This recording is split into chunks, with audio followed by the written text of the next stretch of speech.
இன்னைக்குப்பா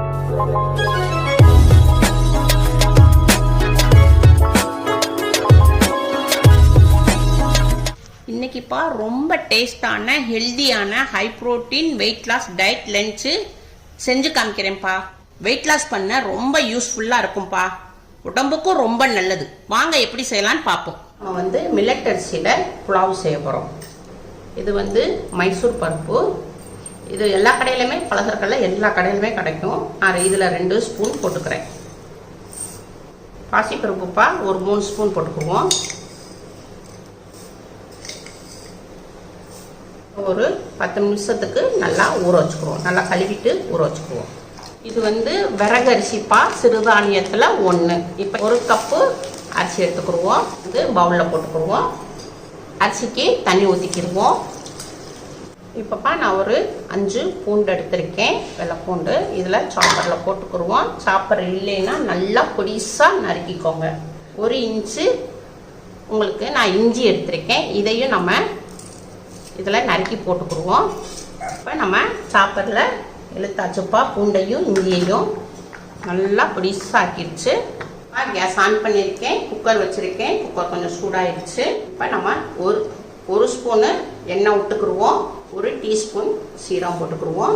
இப்போப்பா நம்ம இஞ்சியும் பூண்டும் சாப்பரில் போட்டிருந்தோம் இல்லையா, அதையும் இதில் போட்டுக்கிடுவோம். இப்போ இதை ஒரு நல்லா வதக்கி விட்டுக்கிடுவோம். வெள்ளைப்பூடும் இஞ்சியும் பச்சை வாடை போகிற அளவுக்கு நம்ம வதக்கிக்கிறோம். இப்போ நான் ஒரு வெங்காயம்ப்பா, நல்லா மீடியமான ஒரு வெங்காயம் நல்லா நீளமாக நறுக்கியிருக்கேன். இதை நல்லா உதுத்து விட்டு இதை இப்படி போட்டுக்கிறோம். இதையும் நல்லா வெங்காயத்தை நல்லா வதக்கிக்கிடுவோம். இப்போ நம்ம வெங்காயத்தை பச்சை வாடை போகிற அளவுக்கு வதக்கிட்டோம். இப்போ நம்ம ஒரு 1/4 கிலோ விறகரிசி எடுத்துருந்தோம் இல்லையா, நல்லா கழுவிட்டேன்ப்பா. இதையும் இதில் போட்டுக்கிடுவோம்.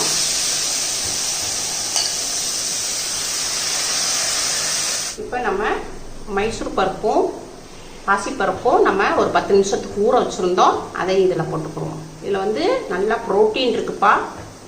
பருப்பில் 2 பருப்புலேயும் நல்லா ப்ரோட்டீன் இருக்குது. இதை நல்லா மிக்ஸ் பண்ணிக்கிடுவோம். இப்போ நல்லா நம்ம மீடியத்தில் 3 நிமிஷம் வதக்கியிருக்கோம்ப்பா. இப்போ இந்த தக்காளியில் மீடியமான தக்காளி 2 தக்காளி நம்ம நறுக்கி போட்டுக்குவோம். நல்லா பொடிசாக நறுக்கி போட்டுக்குவோம். 100 கிராம் பீன்ஸ் எடுத்திருக்கேன், ஒரு கைப்பிடி அளவு. இதையும் போட்டுக்கிடுவோம். காலிஃப்ளவரு 100 கிராம், இதையும் போட்டுக்கிடுவோம். இப்போ நான் ஒரு கேரட்டு, பெரிய கேரட்டு நான் கொஞ்சம் நீளமாக நறுக்கி போட்டுருக்கேன். எல்லாத்தையும் நம்ம மிக்ஸ் பண்ணிக்கிடுவோம். அடுப்பை நீங்கள் மீடியத்தில் வச்சுக்கோங்க. ஃபுல்லில் வச்சிங்கன்னா கீழே கருகிரும். நாங்கள் 100 கிராம் பச்சை பட்டாணிப்பா ஃப்ரெஷ்ஷு, இதையும் போட்டுக்குவோம். இதையும் நல்லா மிக்ஸ் பண்ணிக்கிடுவோம்.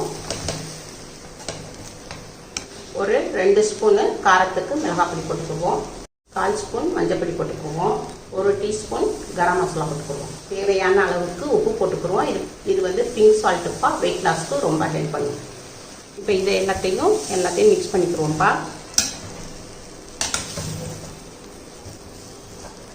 1 கப்பில் அரிசி எடுத்துருந்தோம். இதே கப்லேயே நம்ம 2.5 கப்பு தண்ணி ஊற்றிக்கிறோம். 2 கப்பு ரைஸ்க்கும் ஒரு 1/2 கப்பு காய்க்கும். இப்போ நம்ம 2.5 கப்பு தண்ணி ஊற்றிக்கிறோம். எல்லாத்தையும் நம்ம மிக்ஸ் பண்ணிக்கிறோம்ப்பா. உப்பு காரம் எல்லாம் செக் பண்ணி கரெக்டாக இருக்குது. இப்போப்பா நம்ம மூடி போட்டுருவோம். இப்போ விறகு அரிசி சிறுதானியம்ப்பா, இதை நம்ம ரொம்ப வேக விடக்கூடாது. அதனால் 1 விசில் மீடியத்தில் வச்சு வேக விட்டுருவோம். காயும் அந்த விறகு அரிசியும் சேர்ந்து சேமாக வெந்துடும். அவ்வளோதான்ப்பா, விசில் அடங்கிருச்சு. இப்போ ஓப்பன் பண்ணுவோம். நல்லா விறகரிசி நல்லா பூவாக மலர்ந்துருச்சு, நல்லா வெந்துருச்சு. காய் எல்லாமே நல்லா வெந்துருச்சு. ஒரு 1/2 எலுமிச்சம்பழம் சின்னதாக நம்ம சாறு பிழிஞ்சுக்கிடுவோம். கொத்தமல்லி இலை கொஞ்சம் நறுக்கி போட்டுக்கிடுவோம் பொடிசா. இப்போ எல்லாத்தையும் இதை மிக்ஸ் பண்ணிக்கிடுவோம். இப்போ பிளேட்டில் மாற்றிக்கிடுவோம். அவ்வளோதான்ப்பா, விறகரிசி புலாவு ரெடி. இது உங்களுக்கு வெயிட் லாஸ்க்கு நல்லா ஹெல்ப் பண்ணும். இது நீங்கள் மத்தியானத்துக்கு லஞ்ச் பாக்ஸில் ஆஃபீஸ்க்கு ஸ்கூலுக்கு எல்லா இடத்துக்கும் நீங்கள் கட்டி கொண்டு போய்க்கலாம். விறகு அரிசி புலாவ் ரெடிப்பா. இப்போ நீங்கள் ஒயிட் ரைஸில் செய்யாமல் நம்ம இன்னைங்க இப்படி விறகரிசி சிறுதானியத்தில் இப்படி நீங்கள் புலாவ் செஞ்சு சாப்பிடுங்க. உங்களுக்கு வெயிட் லாஸ்க்கு ரொம்ப ஹெல்ப் பண்ணும். டயட்டில் இருக்கிறவங்க, சுகர் பேஷண்ட்டுக்கு எல்லாத்துக்குமே இது சாப்பிடலாம்ப்பா. நார்மலாக எல்லாருமே சாப்பிடலாம். சாப்பிட்டா நம்ம ரொம்ப உங்களுக்கு சதைகள் உங்களுக்கு நல்லா ஸ்ட்ரென்த்தாக இருக்கும். உங்களுக்கு ரொம்ப ஹெல்த்தியாகவும் இருக்கும். நீங்கள் இது மாதிரி நீங்கள் மதிய உணவு எடுத்துக்கிட்டிங்கன்னா உங்களுக்கு வெயிட் லாஸ்க்கு ரொம்ப ஹெல்ப் பண்ணும்ப்பா உங்களுக்கு. அதனால் உங்கள் வீட்டில் செஞ்சு பாருங்கள். அம்மாவுக்கு லைக் பண்ணுங்கள், ஷேர் பண்ணுங்கள், சப்ஸ்கிரைப்